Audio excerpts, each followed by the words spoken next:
आपको संबोधित करेंगे।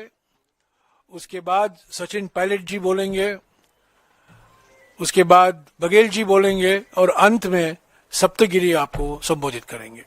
तो मैं गुजारिश करूंगा चन्नी जी से, आज सीडब्ल्यूसी में 2 प्रस्ताव पारित किए गए और पहले प्रस्ताव पर चन्नी जी आपको जानकारी देंगे। चन्नी जी। धन्यवाद जी। मैं सभी प्रेस के भाइयों का स्वागत करता हूं। आज खड़गे साहब के नेतृत्व में सीडब्ल्यूसी की मीटिंग हुई है, जिसमें ये पहलगाम पे दूसरी मीटिंग है। पहले भी सीडब्ल्यूसी की तरफ से, कांग्रेस की तरफ से सरकार को आश्वासन दिया गया है कि हम कांग्रेस पार्टी इस विपदा की घड़ी में सरकार के साथ है। सरकार जो भी डिसीजन लेगी, कांग्रेस पार्टी आतंकवाद को खत्म करने के लिए, देश की एकता और अखंडता के लिए सरकार के साथ चट्टान की तरह खड़ी है। और जो वहां निर्दोष 26 लोग मारे गए हैं, उनको श्रद्धांजलि भेंट की गई है। पहले मीटिंग में भी ये एक बहुत बड़ा संकट है, और ये जो संकट आया है, इसमें जो सिक्योरिटी लैप्सेस हैं उनको देखने की जरूरत है।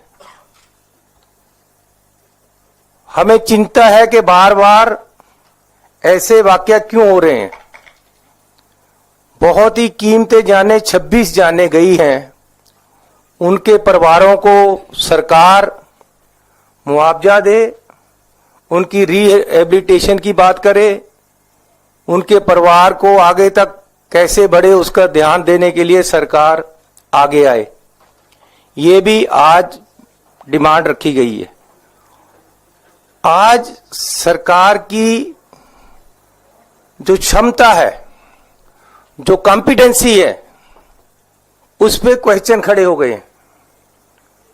देश में सिक्योरिटी को कैसे रखना है, उस पे क्वेश्चन खड़े हो गए सरकार की क्षमता पे, और सरकार की अकाउंटेबिलिटी, सरकार की काम करने की क्षमता पे आज शंके खड़े हुए हैं। और आज पूरा देश इंतजार कर रहा है कि कब पाकिस्तान जैसे देश, हमारे जो दुश्मन देश बन गए, जो आतंक फैला रहे हैं इस तरफ, आज 10 दिन हो गए हैं, 26 जाने गई हैं, नाम पूछ कर मारा गया है, लेकिन आज तक सरकार की तरफ से कोई कार्रवाई नहीं है। सो हम मांग करते हैं कि सरकार आगे बढ़े। कांग्रेस पार्टी यूनाइटेडली, पूरा देश आज सरकार की तरफ देख रहा है, सरकार के साथ है। सरकार क्या कर रही है, आज तक कोई इसका सुराग नहीं मिला है।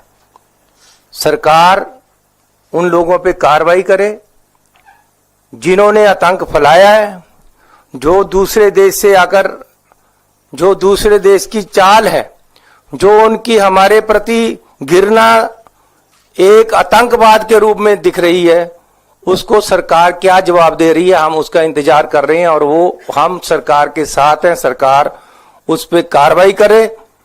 कांग्रेस पार्टी कमिटेड है देश की एकता और अखंडता के लिए। कांग्रेस पार्टी ने कुर्बानियां दी हैं, देश की आजादी लेकर आई कांग्रेस पार्टी, देश को एकता, एक माला में परोकर रखा है। आज जो ये बार बार आतंक की घटनाएं हो रही हैं, आज लोग 56 इंच की छाती को उड़ीक रहे हैं कि वो कब कार्रवाई करेगी। सो हम मांग करते हैं सरकार से कि इस पे जल्द से जल्द कार्रवाई करे और रिजल्ट दे देश को। और जो आदमी, जो हमारे सैलानी वहां निर्दोष मारे गए हैं, उनके परिवारों को सहानुभूति दे, उनको उनके परिवारों की रक्षा के लिए और उनके परिवारों की आगे बढ़ने के लिए उनके लिए मुआवजा और उनकी रिहेबिलिटेशन के सरकार काम करे। धन्यवाद। जी, दूसरा प्रस्ताव आज जो पारित किया गया है वो सामाजिक न्याय को लेकर है, उसके बारे में आपको सचिन पायलट जी बताएंगे। धन्यवाद जयराम जी। साथियों, कार्य समिति की बैठक लगभग 2 घंटा चली और उसमें दूसरा प्रस्ताव जो सर्वसम्मति से पारित हुआ है वो सामाजिक न्याय को लेकर है। हाल ही में भारत सरकार ने एक घोषणा करी कि जो सेंसस होगा उसमें जाति जनगणना को वो इंक्लूड करेंगे। उस पर विस्तार से जो प्रस्ताव है वो आप लोगों को दिया जाएगा, लेकिन जो मूल मुद्दे थे उसका सारांश मैं आपके समक्ष रखना चाहता हूं। हम सबको ज्ञात है कि कई सालों से राहुल गांधी जी और कांग्रेस पार्टी इस मुद्दे को लेकर बहुत प्रखर रहे और तमाम विरोध के बावजूद पूरी भारतीय जनता पार्टी, पूरी भाजपा की केंद्र की सरकार, भाजपा का नेता सालों तक इस माहौल को निर्मित करने में व्यस्त थे कि राहुल गांधी जी और कांग्रेस पार्टी की जो मांग है अव्यवहारिक है। और एक बहुत बड़े नेता का बयान आया था, बटोगे तो कटोगे, और अर्बन नक्सल कहा गया कांग्रेस नेताओं को, राहुल गांधी जी को। वही दल, वही सरकार जो 11 साल से शासन में है, उन्होंने जातीय जनगणना को देश समाज के लिए एक जहर की संज्ञा भी दी थी। आज जनता के दबाव के अंदर और कांग्रेस पार्टी के राहुल गांधी जी के लगातार संसद के अंदर, संसद के बाहर इस मांग को करने पर यह समझ गई केंद्र की सरकार कि जनभावना आज कांग्रेस के साथ है। इस देश की अधिकांश जनता भागीदारी चाहती है और राहुल गांधी जी और कांग्रेस पार्टी ने बार बार कहा ये सिर्फ एक जनगणना नहीं है, ये एक पारदर्शी तरीके से, वैज्ञानिक तरीके से देश की अधिकांश जनसंख्या किन हालात में अपना जीवन व्यतीत कर रही है, कितने पढ़े लिखे हैं, क्या कमा रहे हैं, क्या खा रहे हैं। क्योंकि भारत और राज्य सरकारों का जो बजट है, उस बजट का आवंटन, नीति निर्माण करना, सहयोग समर्थन देना अभी सिर्फ अंदाजे के साथ किया जाता था। कोई जवाबदेही, कोई ट्रांसपेरेंसी नहीं थी और सरकार मनमाने तरीके से जहां चाहा वहां बजट, पैसा और योजना लगा दी। अब हमने मांग करी है कि बिना समय खोए, क्योंकि सरकार जुमले देने की बहुत आदी है, महिला आरक्षण पर एक जुमला दिया हुआ है, न जाने कब वो लागू होगा, तो हमने मांग रखी है कांग्रेस वर्किंग कमेटी ने कि एक समयबद्ध सीमा बांधकर आप कार्य करें और जो जनगणना हो उसमें जो आप किस प्रकार के प्रश्न पूछेंगे उसमें साइंटिफिक तरीके से किया जाए, पारदर्शी तरीके से किया जाए, ताकि किसी को आशंका ना हो। और हम लोग चाहते हैं कि सर्ववर्गीय समाज, पूरे देश को अगर आगे बढ़ाना है तो कोई हिस्सा पीछे नहीं छूटना चाहिए। और खरगे साहब ने 2023 में एक चिट्ठी लिखी थी प्रधानमंत्री जी को, उसका कोई जवाब नहीं आया। और मैं बार बार इस बात को रेखांकित इसलिए कर रहा हूं क्योंकि संपूर्ण पार्टी बीजेपी ने इस मांग को ठुकराया और तरह तरह की बातें बोलकर इस बात को स्वीकार करने से इनकार किया था। आज जिस भी दबाव के तहत, मैं मानता हूं ये कांग्रेस पार्टी का और इंडिया अलायंस के नेताओं का और जनता का दबाव था कि प्रधानमंत्री जी को और भारत सरकार को अपने पैर पीछे खींचने पड़े। जैसे 3 कृषि फार्म लॉज वो लेकर आए थे, वो पीछे खींचने पड़े, लैटरल एंट्री को उनको पीछे हटना पड़ा। ये मैं समझता हूं समय की पुकार थी और पूरा देश इंतजार कर रहा है। हम चाहते हैं बिना समय खोए भारत सरकार ये घोषणा करे कि कितने समय में ये जनगणना पूरी होगी और क्या मापदंड तय किए जाएंगे, क्योंकि जवाब उतना ही महत्वपूर्ण, से ज्यादा महत्वपूर्ण सवाल होते हैं। तो सिर्फ आंकड़े नहीं, हम पूरी अर्थव्यवस्था को, उनका पूरा जीवन शैली, शैक्षिक योग्यता, नौकरी, संसाधन, बजट, पैसा, किसको कितना समर्थन मिलता है, नहीं मिलता, और जिस संज्ञा को राहुल जी बार बार बोलते हैं, एक एक्सरे होना चाहिए। एक्सरे होने के बाद हम लोग सही तरीके से भागीदारी सुनिश्चित कर सकते हैं, समर्थन, आयोजन, बजट, पॉलिसी इंटरवेंशन टारगेट कर सकते हैं। और ये मैं समझता हूं देश के कल्याण के लिए, देश को आगे बढ़ाने के लिए जो एक सामाजिक न्याय की पहल कांग्रेस पार्टी ने हमेशा की है, दशकों से की है, आज हमारी बात को, हमारी मांग को सरकार ने माना है। हम चाहते हैं कि इसको तुरंत लागू किया जाए और बिना विलंब के इस पर हम लोगों ने विस्तार चर्चा करी है और एक सर्वसम्मति से एक प्रस्ताव पारित किया है जो बहुत जल्द आपके बीच में हम लोग सर्कुलेट करेंगे। भूपेश बघेल जी। आदरणीय जयराम रमेश जी, आदरणीय उल्का साहब, आदरणीय सचिन साहब, आदरणीय चन्नी साहब और सभी पत्रकार साथियों, अभी देश में लगातार घटनाक्रम बहुत तेजी से बदल रहा है और उसमें जिस प्रकार से पहलगाम की जो घटना है वो पूरे देश को और दुनिया को झकझोर दिया है। और इस घटना के बाद पूरे देश एक साथ खड़ा हुआ, पूरा विपक्ष सरकार के साथ देने के लिए तैयार है कि जो भी सरकार कदम उठाए हम साथ में हैं। लेकिन सवाल इस बात का है कि जो लाल आंख दिखाने वाले प्रधानमंत्री हैं, जो 56 इंच सीना वाले प्रधानमंत्री जी हैं, क्या कदम उठा रहे हैं? आज 10 दिन बीत गया, सभी लोग इंतजार कर रहे हैं। दूसरी महत्वपूर्ण बात यह है कि वहां सुरक्षा क्यों नहीं था, ये महत्वपूर्ण है। मुझे 12 साल पुरानी घटना छत्तीसगढ़ का याद आता है, जब वहां हमारे नेताओं को नाम पूछ पूछ कर मारा नक्सलियों ने, जब उसकी कार्यशैली नहीं है। पहलगाम में भी आतंकवादी कभी धर्म या जाति या नाम पूछ के हमला नहीं करते। ये पहली घटना है जिसमें धर्म पूछकर हमला किया गया कि तुम्हारा धर्म क्या है, और उसके बाद गोली मारी गई। तो चाहे वो झीरम घाटी की बात हो, चाहे पहलगाम की घटना हो, दोनों में आतंक फैलाना उद्देश्य ही नहीं था, बल्कि एक बहुत गहरे प्रभाव पड़े सामाजिक स्तर पर, ये उनका षड्यंत्र रहा है। लेकिन हिंदुस्तान की जनता एक साथ है। सवाल इस बात का है कि सरकार क्या निर्णय लेती है, आगे क्या कार्रवाई करती है, ये सबसे महत्वपूर्ण बात। दूसरा, इस समय जो जाति जनगणना की बात राहुल जी हमेशा से कहते रहे, चाहे उदयपुर सम्मेलन की बात हो, चाहे रायपुर महाधिवेशन की बात हो, चाहे 2019 और 2024 के लोकसभा चुनाव में कास्ट सेंसस को हम लोगों ने प्रमुखता से रखा। लेकिन इस समय अचानक सरकार ये निर्णय लेगी, ये चौंकाने वाला निर्णय था। सरकार क्या केवल ध्यान भटकाना चाहती है या सचमुच में कास्ट सेंसस, क्योंकि कास्ट सेंसस की बात नकारते रहे प्रधान, जिस प्रकार से अभी सचिन जी ने कहा बटोगे तो कटोगे, प्रधानमंत्री जी खुद कहा एक रहोगे तो सेफ रहोगे, और गडकरी जी ने तो उससे आगे बढ़ के कहा जात की बात करोगे तो लात पड़ेगी। ये उनके विचार हैं जो टॉप लीडर है उनके, और अचानक वो यू टर्न लिए हैं। तो ये किसी के गले नहीं उतर रहा है कि ये आखिर किस दबाव में फैसला लिया गया है, लेकिन फैसला लिया है। राहुल जी लगातार अभियान चलाते रहे तो निश्चित रूप से ये कांग्रेस पार्टी के और हमारे नेता राहुल जी की जीत के रूप में देखते हैं। लेकिन उनका हर्ष यही नहीं होना चाहिए इस फैसले का, जैसे कि महिला आरक्षण का हुआ। कास्ट सेंसस में केवल आप एक कॉलम जाति का लिख देंगे, उससे समस्या का समाधान नहीं होगा, और ये हमारी मांग भी नहीं है। हमारी मांग तो यह है कि प्रति जो घर है और उसमें प्रति व्यक्ति और उसके शैक्षणिक, सामाजिक, आर्थिक, राजनीतिक उसकी स्थिति क्या है, इस बात का आकलन होना चाहिए प्रत्येक व्यक्ति का, और 50% जो केफ है वो हटना चाहिए।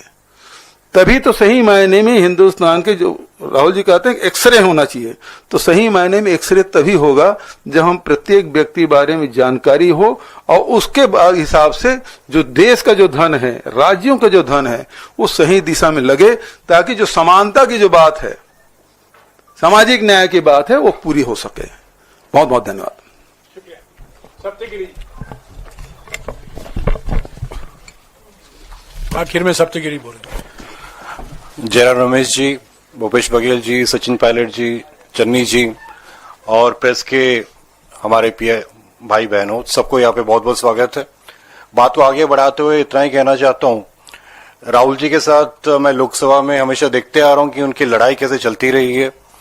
जब भी वो जाति जनगणना की बात करते थे तो कभी माइक ऑफ होती थी, यहाँ तक कि एक विपक्ष के सांसद ने उन्हें पूछा कि तुम्हारी जात क्या है जो तुम जाति जनगणना करना चाहते हो। इस टाइप की कई सारी बातें, एंड जब भी राहुल जी बोलते थे जितनी आबादी उतनी हक, जाति जनगणना, बीजेपी का पूरा इकोसिस्टम हमेशा लगातार विरोध करते आया हुआ है। अब ये हमारे समझ के पार है कि कैसे अचानक मोदी जी ने जाति जनगणना करने का तय किया है। ये अच्छी बात है, बट हम नहीं चाहते हैं ये और एक जुमला हो, क्योंकि हम लोग देख चुके हैं कि 2 करोड़ नौकरी की बात किए थे वो लोग, 15 लाख की बात किए थे, महिला आरक्षण की बात किए थे, लेकिन वो अभी तक कुछ लागू नहीं हुआ है। तो हम चाहते हैं कि ये सरकार हमें एक टाइमलाइन दे एंड ये भी तय करे कि जाति जनगणना कैसे करना चाहते हैं। हाल ही में तेलंगाना में हमारे युवा मुख्यमंत्री रेवंत रेड्डी जी ने जाति जनगणना का एक बहुत अच्छा माध्यम से, डिस्कशन से, डिलिब्रेशन से उसे क्वेश्चनर प्रिपेयर के लिए आलोचना कर रहे थे। कम से कम 6 महीने लगाए, जहां सिविल सोसाइटी से बातचीत होती थी, दूसरे बॉडी से बातचीत होती थी, सभी जितने स्टेक होल्डर से बात करके उनका एक क्वेश्चनर है जो कि ये हम आपको सर्कुलेट कर देंगे, जिससे कि यहाँ पे हर एक व्यक्ति का उसका कौन सा 60 क्वेश्चन, अराउंड 56 सवाल है एंड 56 छाती के जैसे नहीं है, 56 क्वेश्चंस है जो तेलंगाना सरकार ने सबसे बातचीत करके, आलोचना करके, डिस्कशन करके निकाला है, ताकि जो कांग्रेस का हमारा जो लक्ष्य है कि हम एक्सरे करना चाहते हैं, एक कदम आगे ये MRI है, जिससे कि हमें पता चलता है कि ये व्यक्ति किस क्लास से बिलोंग करता है, कैस्ट से बिलोंग करता है, इकोनॉमिक स्टेटस क्या है, नौकरी क्या करता है। अब इस डेटा के बेसिस पे हम लोग अगर ये जानना चाहते हैं कि 90% गिग वर्कर्स ये किस कैस्ट को बिलोंग करते हैं, ओबीसी है, ST SC है, CEOs कौन से वर्ग को बिलोंग करते हैं, ये सब डेटा है। तो ये एक सामाजिक न्याय देने के लिए हम लोग का कैस्ट सेंसस जो जाति जनगणना है, एंड सोशल इंजीनियरिंग के लिए जो अभी मोदी जी लेके आ रहे हैं, हमें तो पता नहीं है, बट ऐसा नहीं होना चाहिए खाली एक कैस्ट का कॉलम लगा दे एंड देखिए कि कौन से कैस्ट वाले ज्यादा नंबर्स है उनको कुछ रेवड़ी दे दे ज्यादा, इस टाइप का नहीं चाहते। हम चाहते हैं कि प्रॉपर सोशल जस्टिस हो। ये तभी संभव होगा जब एक सब कमेटी करोगे, अपने कैबिनेट मिनिस्टर्स का, ऑपोजिशन पार्टीज का अपने साथ लो, सिविल सोसाइटी को लो, NGOs को लो, एंड ये क्वेश्चनर प्रिपेयर होने के लिए हम चाहते हैं कि अब तेलंगाना मॉडल जो है उसको भी आप एक बार देखिए कि तेलंगाना में क्या मॉडल है, ये कैसे किए, एंड ये काफी अच्छा मॉडल है, जिससे कि हम लोग का आदिवासी, दलित, पिछड़े, सारे OBC जितने हैं सब इसे कवर होते हैं। ये खाली कैस्ट सेंसस नहीं है, this is socio economic, education, employment, political and caste survey, जो कि एक पूरा ओवरऑल MRI है, जिससे कि हमें ये पता चले कि देश के कितने भाग के लोग नीचे स्तर में उसको ऊपर कैसे लेके जाए।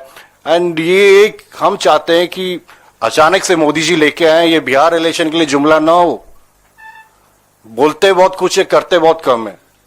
तो हम चाहते हैं कि आप अगर सही में आपका इच्छा शक्ति है, आप अगर लागू करना चाहते हो, तो आप आलोचना करो, डिस्कशन करो, सबको साथ लेके चलो, ऑपोजिशन मेंबर्स को भी, सिविल सोसाइटी को भी, सबको मिलके 6 महीना लगा इस डेटा प्रिपेयर होने के लिए, 4 महीना लगा तेलंगाना में।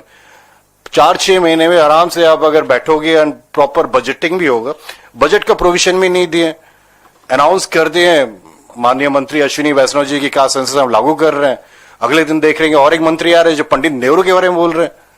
आप अगर जाति जनगणना करना चाहते हो, आपकी इच्छा है तो करो। मुझे लगता है ये हम कांग्रेस पार्टी का दबाव, राहुल जी का दबाव, खड़गे जी के दबाव के लिए किए हैं जो जाति जनगणना, बट हम लगातार उनके ऊपर प्रेशर डालते रहेंगे। इसको सही मात्रा में आप कैसे इंप्लीमेंट करोगे, कैसे आप एनोमरेशन करोगे, कैसे क्वेश्चन बनाओगे, उसके लिए हम आपकी मदद करना चाहते हैं। ये हम चाहते हैं कि ये खाली पेन एंड पेपर में ना हो और एक जुमला ना हो जो बिहार इलेक्शन के बाद आप भूल जाओ। हम चाहते हैं कि आप जो बोले हो उसको ठीक भाव से आप इंप्लीमेंट करो। पहलगांव के बारे में 2 शब्द में बोलना चाहता हूं।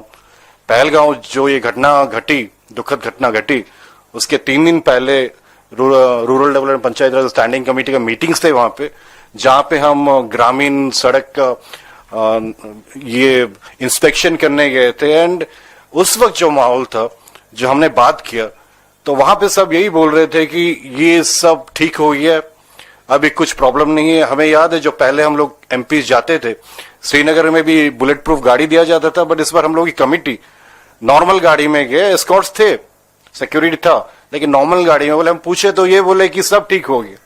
उसी के 3 दिन के बाद इतना बड़ा घटना घटी है, सवाल नहीं पूछेंगे कि चूक कैसे हुई, कोई जिम्मेदारी नहीं लेगा। कुछ तो बोलो कि कैसे हुआ। एंड जो लाल आंख दिखाने की बात कर रहे हैं, छप्पे नीचे छाती की बात कर रहे हैं, अब कब एक्शन लोगे? कांग्रेस पार्टी, हमारी पूरी पार्टी ने रेजोल्यूशन लिया था, सरकार जो एक्शन लेंगे हम उनके समर्थन में। कब लोगे, क्या लोगे, कुछ तो बताइए। आप डेली टीवी में चलाते हैं कि आज पाकिस्तान को नींद नहीं आया, ये बहुत चीज बोलते हैं, लेकिन कुछ काम नहीं हो रहा है। हम चाहते हैं कि आप बताओ क्लियर कट क्या एक्शन ले रहे हो, कब ले रहे हो, जनता को कब, जो इनोसेंट टूरिस्ट मारे गए हैं, जो शहीद हुए, उनको कब न्याय मिलेगा, ये सवाल हम पूछ के यही पर मैं बात खत्म करता हूं। शुक्रिया सप्तगिरी जी, मैं आपका शुक्रगुजार हूं कि आपने हमें याद दिलाया है कि आज मुद्दा ये है कि एक तरफ असली 56 सवाल सामाजिक न्याय को लेकर और दूसरे तरफ एक फेक 56 इंच की छाती। तो आपने याद, अच्छी तरीके से हमें याद दिलाया है कि फेक 56 इंच की छाती बनाम असली 56 सवाल सामाजिक न्याय के लिए। ये क्वेश्चनर आपको मिल जाएगा, तेलंगाना का जो 56 सवाल पूछे गए थे और 6-8 महीने के अंदर ये पूरा सर्वे किया गया था। तो अगर आपके कुछ सवाल हैं, बघेल जी, पायलट जी, सप्तगिरी और चन्नी जी जवाब देंगे, पूछिए इनसे। हेलो,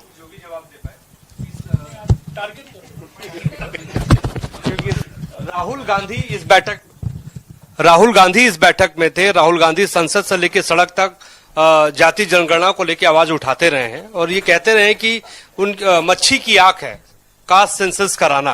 तो आज राहुल गांधी ने कांग्रेस वर्किंग कमेटी की बैठक में क्या कहा, क्योंकि आपकी सबसे बड़ी नीति निर्धारक इकाई है ये जयराम जी बता पाएंगे सर? किसने क्या कहा हम नहीं बताएंगे। कांग्रेस अध्यक्ष की जो ओपनिंग रिमार्क्स थी वो आपको मिल गया होगा अभी तक। राहुल जी ने यही कहा है कि पहला कदम है, पर डिटेल क्या है, प्रश्नावली कहाँ है, कोई जानकारी नहीं है। बजट का आवंटन नहीं हुआ है।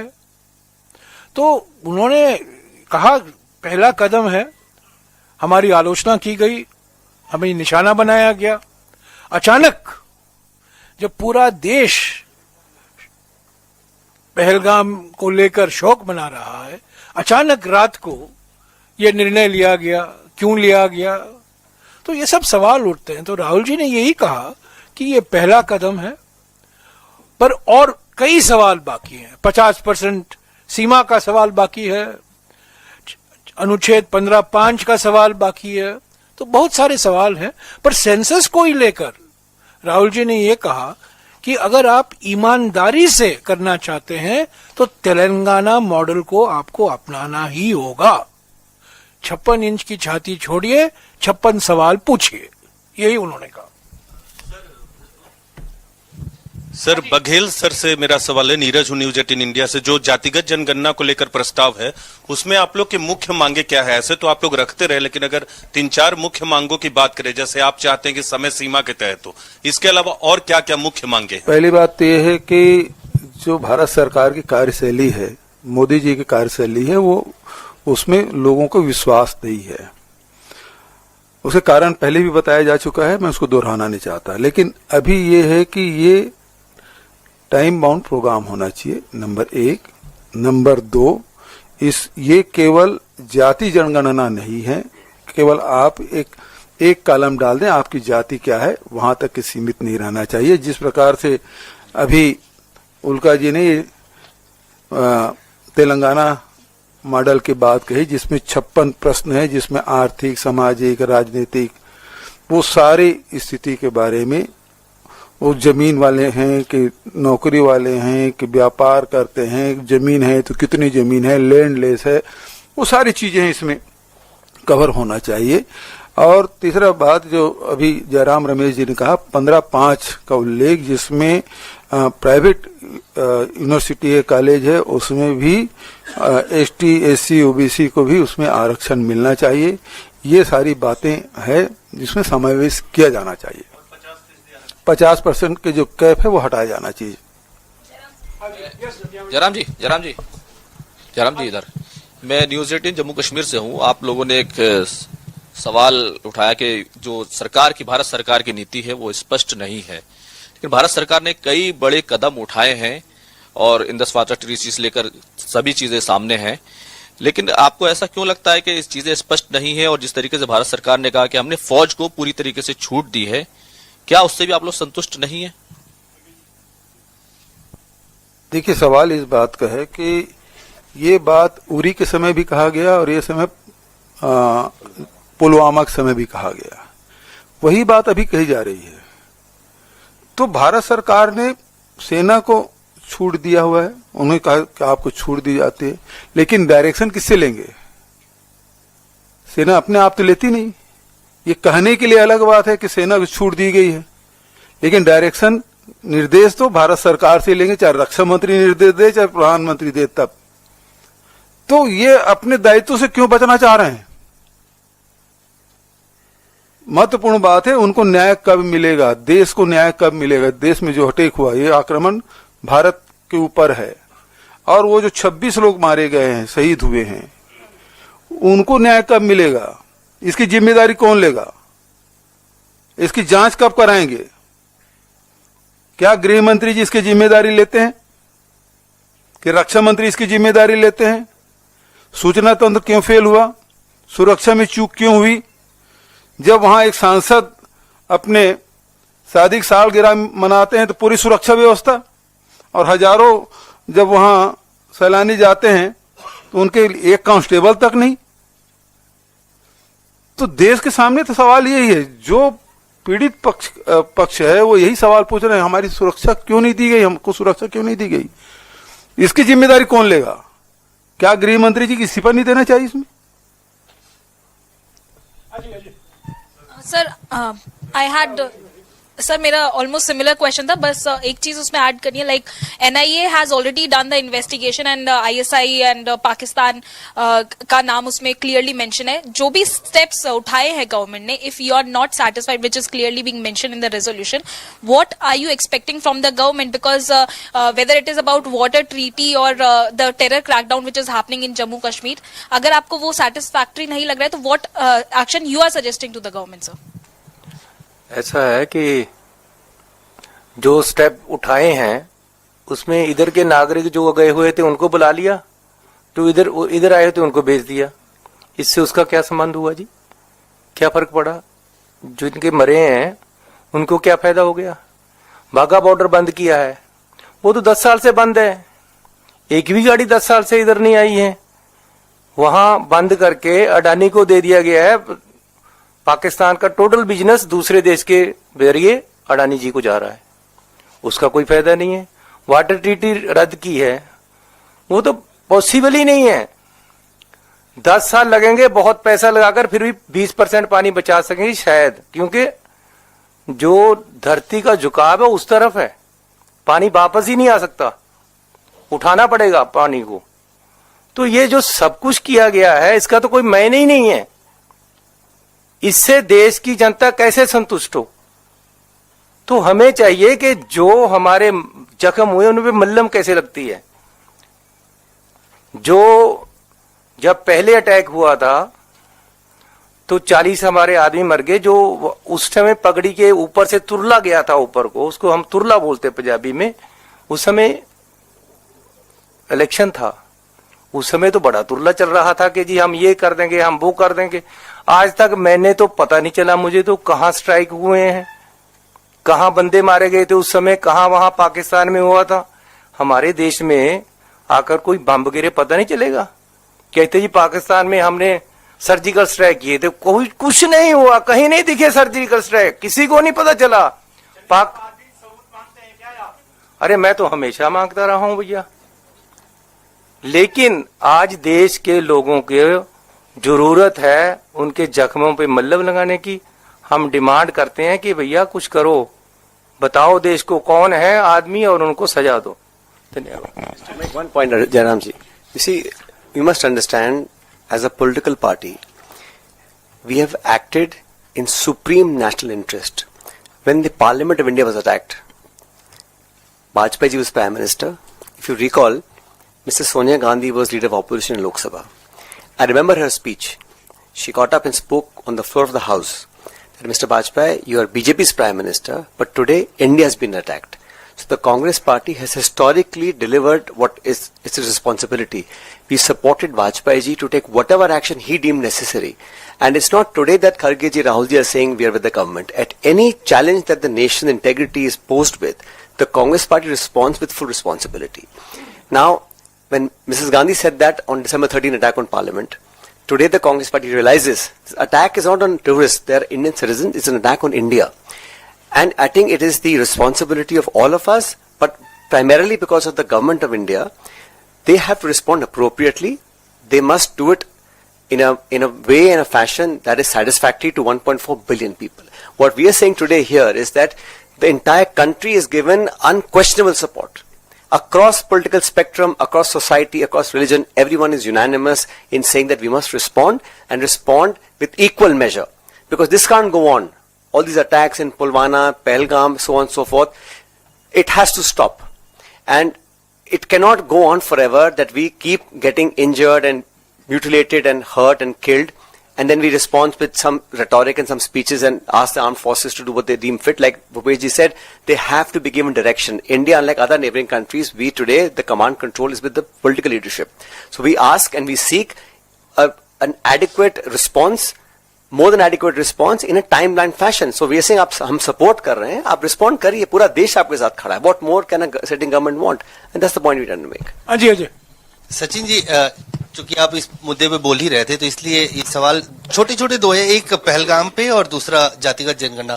पहलगाम पे जैसे लग रहा है कांग्रेस पार्टी जिस तरह से सपोर्ट कर रही है सरकार को और कह रही है कि ऑल आउट आप जाइए, तो क्या कांग्रेस पार्टी एक लिमिटेड स्ट्राइक से आगे बढ़ के सरकार को ये कह रही है कि साथ में है, अगर आपको ऑल आउट वॉर में जाना है या पीओके में जाना है, पार्लियामेंट का रिजोल्यूशन है, तो क्या उसको आप उस मुद्दे पे भी सरकार की अजय जी आप ऐसा है सेंटिमेंट को समझिए। जो लिखित हमारा प्रस्ताव है, जो हम लोगों ने वर्किंग कमेटी ने पारित किया है कि इंडियन नेशनल कांग्रेस भारत सरकार के सभी निर्णयों के साथ है, जो निर्णय वो उचित समझते हैं, लेकिन पाकिस्तान को मुंह तोड़ जवाब देना पड़ेगा अब, और इस प्रकार की घटनाओं को हम सहन नहीं कर सकते। उसके बाद भारत सरकार का अपने विवेक से जो भी निर्णय, इंटेलिजेंस एजेंसीज क्या कह रही हैं, अंतर्राष्ट्रीय दबाव क्या होगा, वो हमारी जानकारी में नहीं है, लेकिन भारत सरकार के पास जितने भी साधन हैं उन सबको एकत्रित करें और जो भी उचित वो जवाब देना चाहें उनको हम पूरा समर्थन कर रहे हैं। इससे ज्यादा अपेक्षा कोई सरकार नहीं कर सकती है, उतना कांग्रेस पार्टी दे रही है।